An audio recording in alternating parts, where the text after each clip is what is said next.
What's going on? In this video, I'll be reviewing the Subaru Infotainment System slash Starlink, which came in my 2017 WRX. I will also cover some ways to improve it if you choose to keep it. Let's get started. Just to be clear right off the bat, when I say infotainment refers to the entire suite as it refers to the stereo and everything that it does for the driver, like music, video if it has it, navigation, Bluetooth connectivity, all that stuff, everything together, that's your infotainment.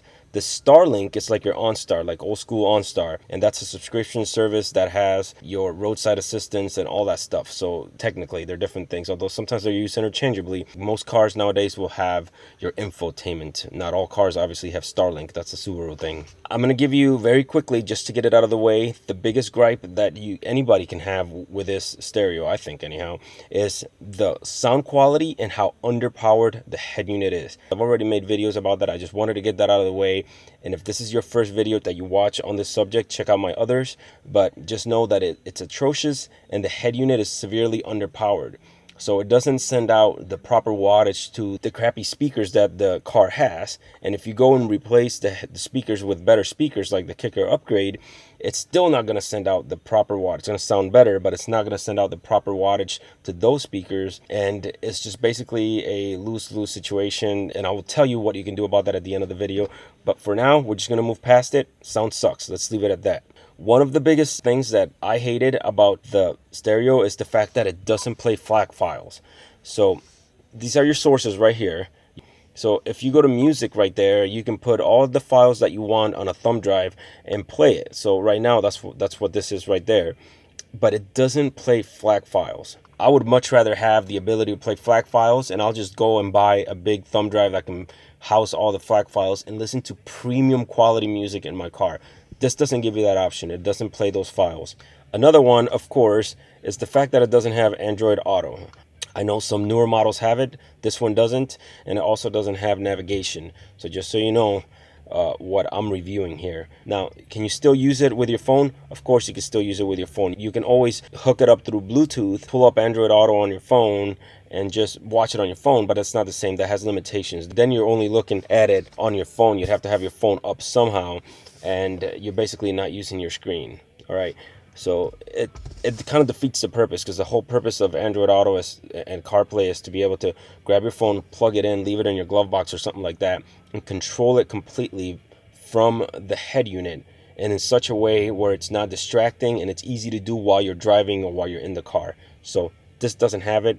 That sucks. So let me go over very quickly your audio sources and get that out of the way, right?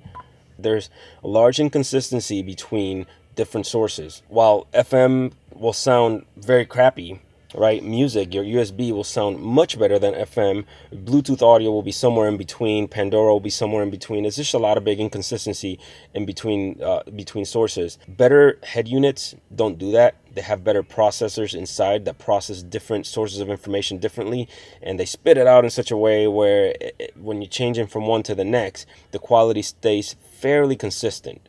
That's something that I really appreciate, and that's not something that this car has. Now, I'm going to show you one thing that you can do to fix that, and that's if I want to customize the music and use the equalizer, I hit sound right there, and here's my equalizer. So the equalizer settings right here will save differently for each source. So if you want to mitigate the fact that all sources are so different, you can always hit adjust the equalizer curve to whatever you want it to be, then long press on wherever you want it until it beeps, and there, you saved it. So now this particular equalizer curve is saved to my USB, right? And then I can change it to say FM and change it to sound pretty similar to this, and that's how you can kind of get around it. As you can see right there, it does process HD radio, but the HD stations don't sound much better than the regular FM. I'll tell you that right now. It just doesn't. Better head units, it's a very big and noticeable difference in the definition of the music. In this one, not so much. There's not much you can do with it. Of course, you can do all your basic stuff and add your presets, and I'm not really going to cover that because all cars have been able to do that for, I don't know how many years now. When you click Pandora, right, it's going through your phone. So let me connect my phone real quick so you can see. Bluetooth. I'm turning Bluetooth on. All right, so once my Bluetooth is on, you can see Pandora pop up. So I can click on Pandora and it'll play it. The app itself is on the head unit, which is nice, but it's going through my phone. So the unit itself is not doing any of the processing.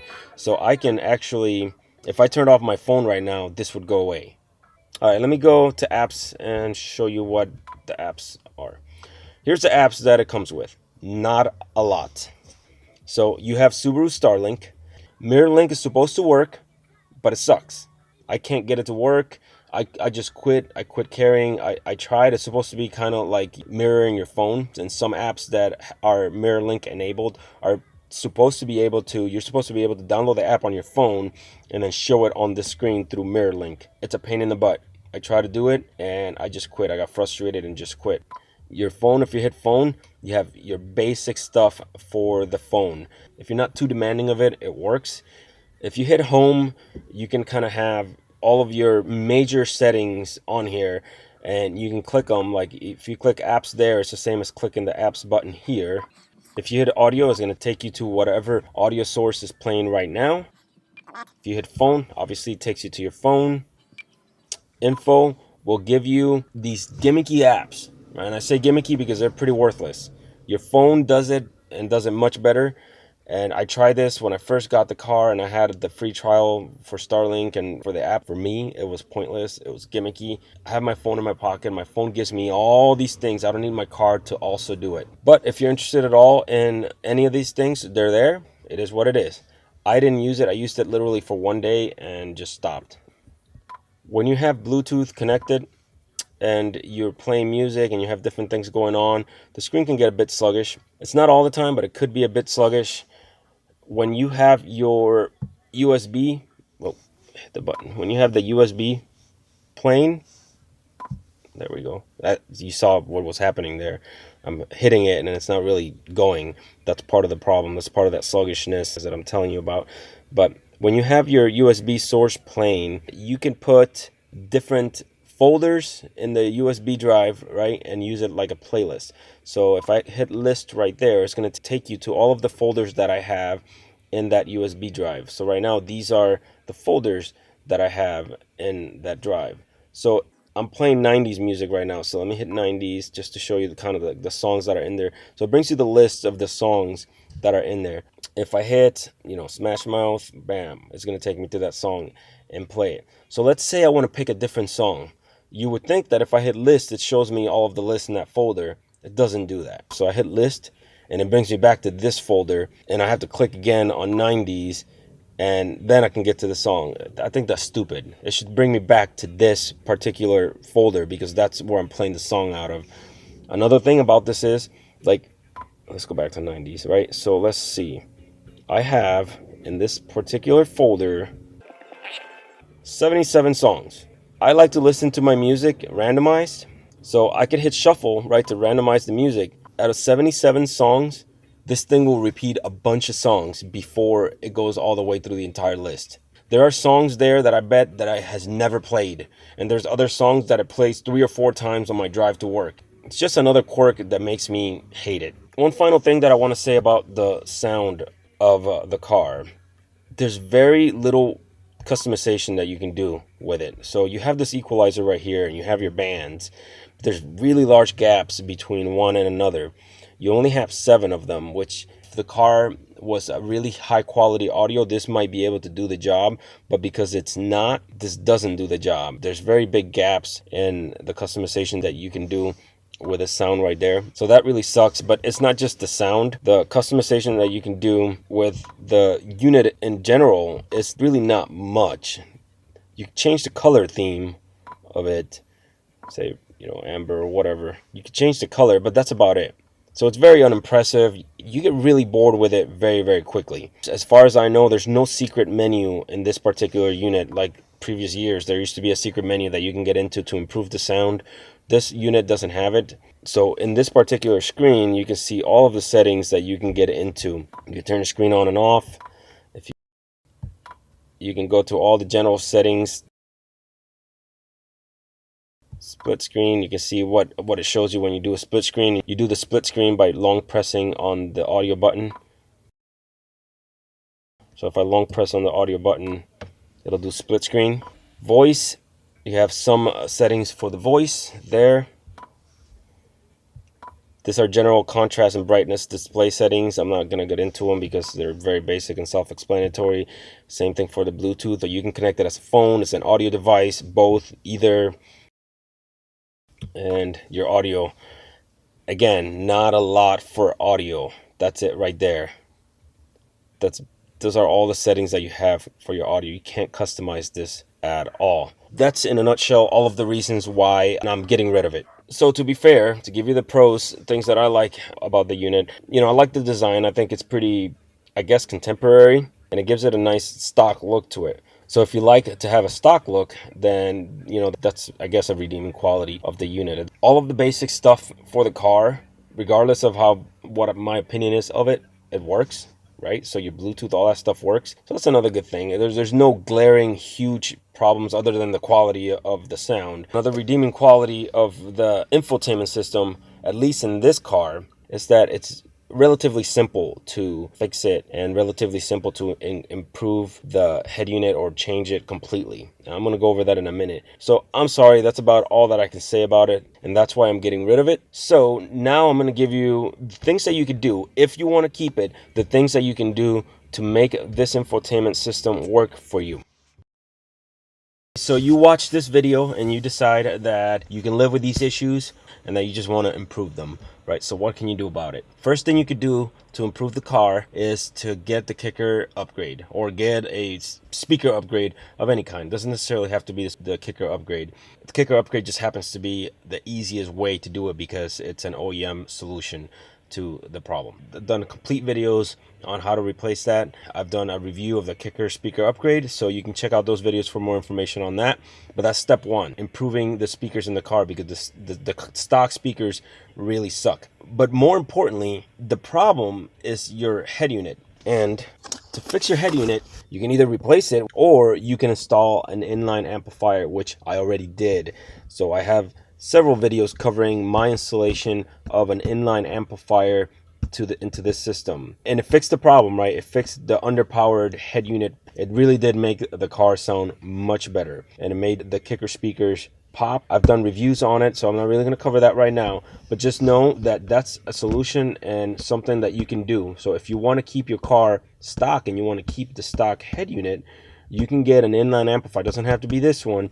You're basically going to feed the signal from your head unit to the amplifier. The amplifier is going to amplify it to a proper signal, what it should be, and it's going to spit it out to your speakers. And you're also going to have the ability to control the front and rear channels independently, which is very, very important, because the rear channels in this particular car, the WRX, is really heavily attenuated in this head unit.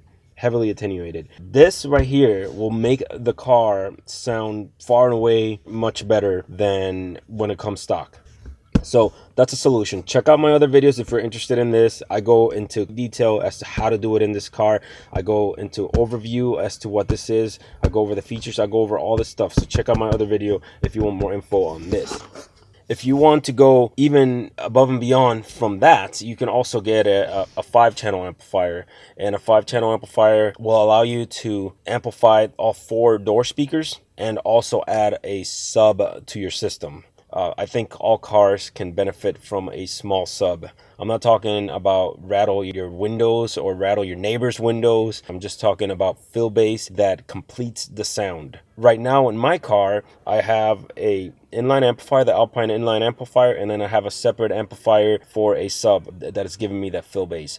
So that's how you can improve the sound of the car. As far as improving the functionality of the head unit itself, you can use an app that can help you do that, right? So the one that I use, and you definitely don't have to use this is just what I use because I've been using it for years, is PowerAmp. And PowerAmp allows you to play FLAC files that I mentioned earlier, and it allows you to play all kinds of things. And it also gives you the ability to customize the music far better and tune it far better than the head unit does.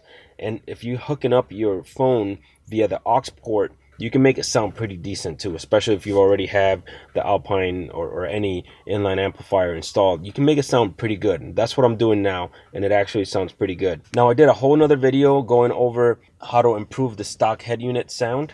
So check out that video if you're interested in knowing how to do this. These are just ways to make a bad system better on the fly.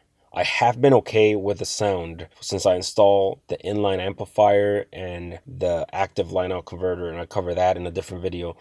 I recorded this video right before removing the head unit to install a Pioneer AVH 4200 NEX.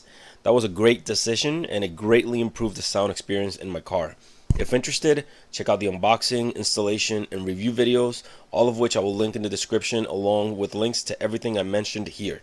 After that installation, I removed the Alpine 445U amplifier since I didn't think it was necessary with the Pioneer, but I left the amp and sub for the low frequencies, and now the sound in the car is like you would expect.